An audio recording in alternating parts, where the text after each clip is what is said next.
the idea of calling Ravi Menon was, amongst all the things in the note that he's written, uh, in the what now section, Ravi mentions that they expect enterprise technology architecture changes. The drive for that would mean that we are in a multi-year super cycle of spending, the first since the 2000s when we saw the adoption of web technologies. Ravi, great having you as always, of course. Thanks for joining in. Neeraj here, good morning.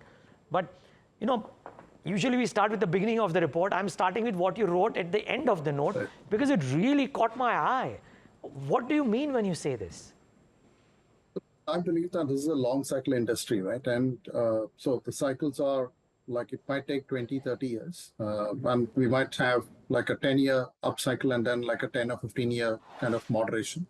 And that happens because for large changes in technology, I mean, like right now, for example, all this excitement about AI, we would not have been able to have that excitement if it hadn't been for solid state, storage prices dropping over the last decade, or network latency dropping over the last 10, 15 years. So if it weren't for all that, we wouldn't be able to use the cloud. We wouldn't be able to have real-time data processing capability. All this has emerged so that now when, the computing power for AI has emerged, it can actually, it's at the right place. Everything is coming together.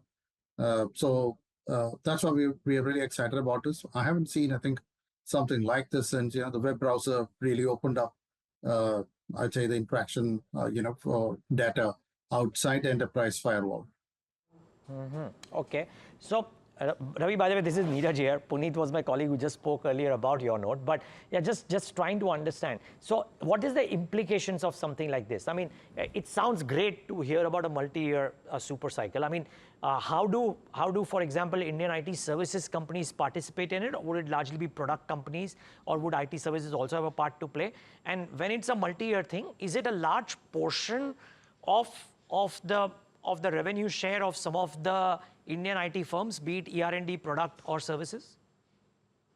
It will be this will be a large and growing part of it. I would think that, you think of this as an extension of the digital transformation wave that we started seeing in 2019, right? So this is, see, I'm not saying that we will have, the industry is so large that the large cap companies are so big. We are not talking about, 20% growth for a TCS, right? I mean, that's not what we're saying. But we think the overall industry can actually be in like a 10 to 12% sort of growth range. That's the possibility for 3 to 5 years or even more. And I think that itself, and with the mid caps, of course, growing much faster than that, and select large caps within that, like a smaller one, like an HCL Tech, probably when delivering 12, 15% growth, quite possible. And that's what we think.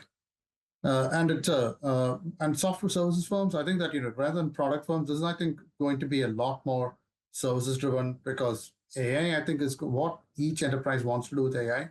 It's going to be unique to that particular company, and what will be the priorities will also be unique. So I don't think that we will see really product companies do as well as services companies here. I think it'll be a lot of custom builds, in AI. In some sense, then that's a bit of a vault face, right, Ravi? Because hitherto the last maybe 10 years, and correct me if I'm wrong, but product companies have actually outpaced service companies' growth. You reckon that the ushering in of AI plus this enterprise hardware, etc., change could all mean that IT services have the field set for them? Who captures how much is anybody's guess, but the set is stage for IT services companies which can capture the growth wave to actually do better. Absolutely, Neeraj. I mean, that's what we think, that SaaS was actually expected to make everything redundant, right? I mean, there were people are thinking that first SaaS and then the whole idea of low code, no code, like ServiceNow.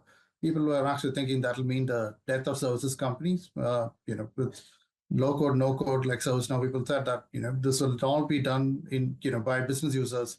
There is no need for developers anymore. Even with AI, we actually have kept hearing that, right? That we won't need developers anymore. I actually think it's exact opposite. We will see a lot more use.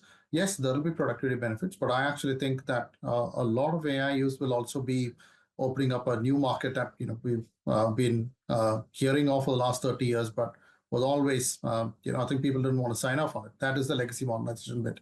Now, why would you want to replace a perfectly well-running system at great cost and great risk? So no one wanted to do that.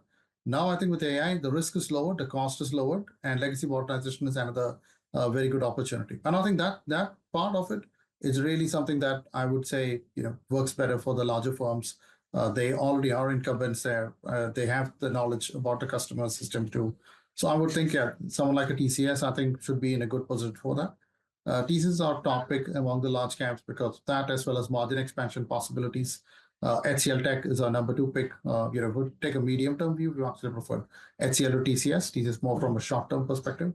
Among the mid caps, we also like Persistent Systems, because we see them as a very good challenger vendor in this system, and then we also see their AI investment, where they help software product companies uh, develop products that actually they've extended. They're also looking at helping enterprises with AI adoption and to roll out releases faster using their trademark AI platform, I would say, called SASWA. Ravi, hi, good morning. Tamanna here, and great to speak with you again as well. I'm just wondering, the theory that we're looking at and, which you're working with, the premise you're working with, that there will be a long-standing refresh and the worst may be over for Indian IT as well. Do you think that that's pretty much been priced in? And while you've given us your 4 topics, do you see the sector now clawing back from, the pain point over the last several months? Yeah, no, absolutely. I think that the large caps are at very attractive dividend yields. So I think that this is really where the bottom is. We've been saying that at 4% to 5% dividend yields, the large caps are very attractive. And this is, I would think of it as a growing and dollar index sort of dividend yield. So pretty attractive. And even for retail investors, I would say a large part of that is tax free. If I understand correctly, our tax rules maybe taken that. But that's why I think this is really attractive. The mid caps, I would think one is looking at higher growth prospects, and it's not so much of the dividend yield, but the growth that we're looking at. So we prefer firms that are fast growing with the mid caps, and within the large caps, we're looking at both growth and dividend yield as the reasons for it. And that's why we picked HCL Tech over the medium term, because they're paying out 95%, and their cash flow generation is a little higher than TCS.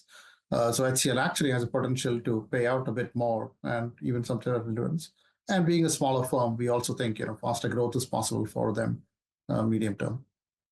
Now, so what is the potential risk to this move going forward? And I'm asking from the point of view that US and China have hit pause for 90 days. We are in an era where anything can happen, and which is, you're seeing that uncertainty in to be fair, this is a here and now kind of situation, right? And you're seeing that uncertainty that I'm talking about reflecting in management commentary as well. So while as things stand now, yes, perhaps one would concur that the key risks are over and there will not be such demand destruction. But what would be the potential risk to this? Well, the biggest risk is that the uncertainty just continues, right? But I think people know that, at least with this dialing back of the tariffs, that there is a limit to how much damage I think the US is willing to do to itself and to the world, right? So there is, I think that gives people, I think, a bit more confidence that things are not going to get out of hand. We are not definitely going into a situation where there is a deep recession or significantly high inflation or anything of that sort.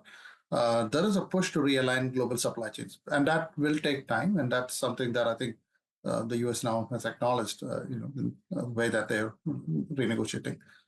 So I would think people will, and we had seen in April, that companies came out and most of them were saying that clients have actually not cut back on programs. People have some, even paused them, but even that, not really seen a lot of that either, right? You had large programs, decisions were being postponed, but otherwise, no real cutbacks to spending. And that's exactly because of uncertainty, right? You didn't know, and some of those could be dialed back quite quickly, and that's actually what we've seen. So if anyone had cancelled large transformation programs, especially ones where I think there is some urgency, like an SAP HANA upgrade, where the sunset is now 2027. If you're a large enterprise and you didn't start this year because you were afraid of the tariffs, well, that's actually now an opportunity missed, right? So that's why I think people will really get emboldened by this and say that, guys who stayed the course, they've actually won this round. So people will now, I think, start looking at larger transformation programs. It'll be cost takeout plus transformation mix, but I think that we will start seeing larger deals now.